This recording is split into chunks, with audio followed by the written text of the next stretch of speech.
You've probably noticed it.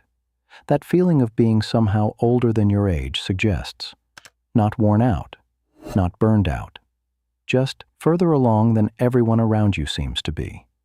You wake up, you're functional, you get through the day, but somewhere underneath all of it, there's this quiet weight, like you've already lived 2 lifetimes and you're only halfway through one. If you were born between 1976 and 1985, behavioral scientists have a name for what you are. Not Gen X, not a millennial, something in between, a Xennial, a microgeneration so specific that researchers only started studying it seriously about a decade ago. And here's what those researchers found that nobody's talking about. Xennials don't just feel older than they are. They are, in a very measurable psychological sense, aging faster than their birth year suggests. Not physically, cognitively, emotionally.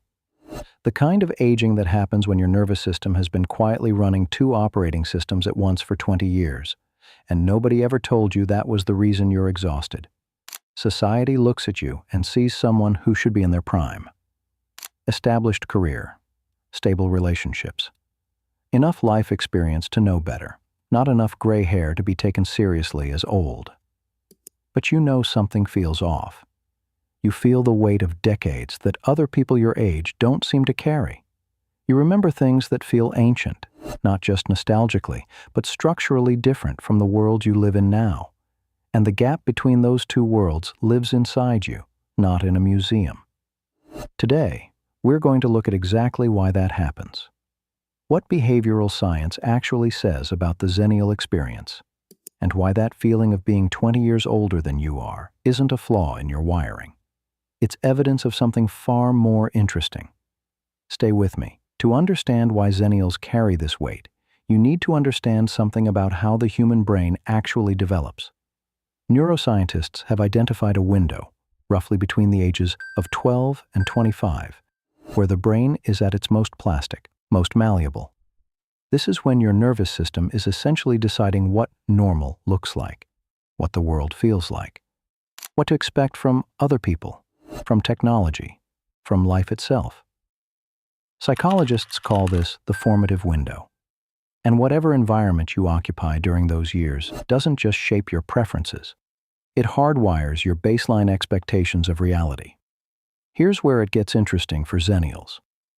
If you were born in 1976, your formative window ran from roughly 1988 to 2001. You spent your most impressionable years in a fully analog world, and then, right at the tail end of that window, the internet arrived, not gradually, suddenly. If you were born in 1985, your window ran from 1997 to 2010.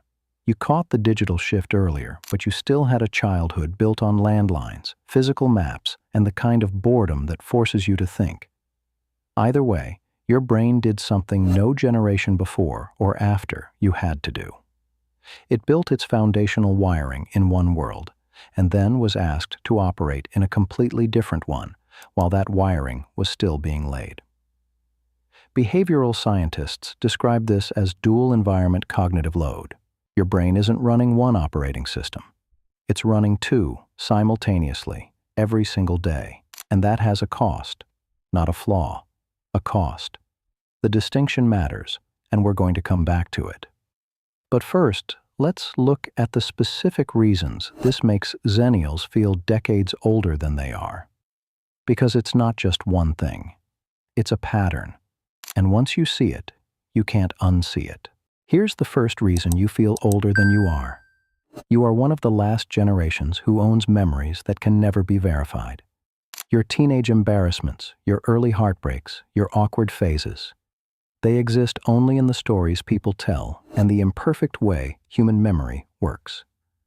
There are no photos indexed in a searchable database, no timestamps, no comment sections.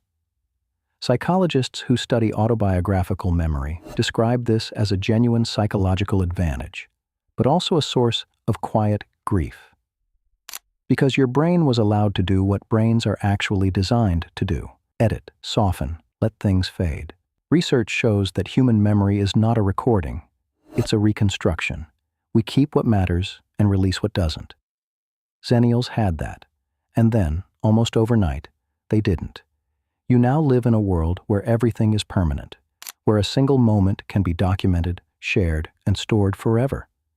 And your nervous system, wired in an era of natural forgetting, finds that exhausting in a way younger generations simply don't notice. They have no baseline for what was lost. You do. And carrying that awareness ages you. The second reason runs deeper. Xennials entered the job market during one of the most economically unstable periods in modern history, the tail end of the dot-com crash. Then, just as careers were stabilizing, 2008 hit. Research on financial trauma during formative career years is clear. Economic hardship in your 20s and early 30s doesn't just affect your bank account. It rewires how your brain evaluates risk, security, and trust, permanently. Studies show that people who experience financial instability during this life stage carry a low-level threat response forward, even decades after their situation improves. So, Xennials developed something behavioral economists call contingency loyalty.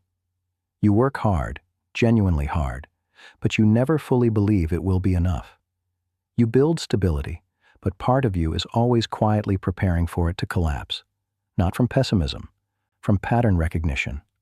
That constant background vigilance is exhausting, and it ages you in ways that don't show up on a calendar. The third reason is one almost nobody names. Xennials are the cultural translators of every room they walk into. At work, you bridge the gap between older colleagues who distrust technology and younger ones who've never known life without it. At home, you're the one who fixes the Wi-Fi and also the one who remembers what silence used to feel like. In social situations, you speak both languages fluently, analog values, digital fluency, and you switch between them so automatically you don't even notice you're doing it. But translation is work.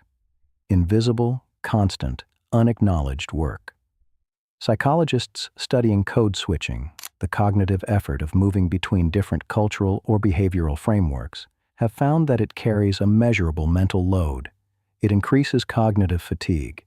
It fragments attention, and because Xennials do it so naturally, nobody around them realizes it's happening, including themselves. You're not just living your life, you're simultaneously interpreting two versions of it.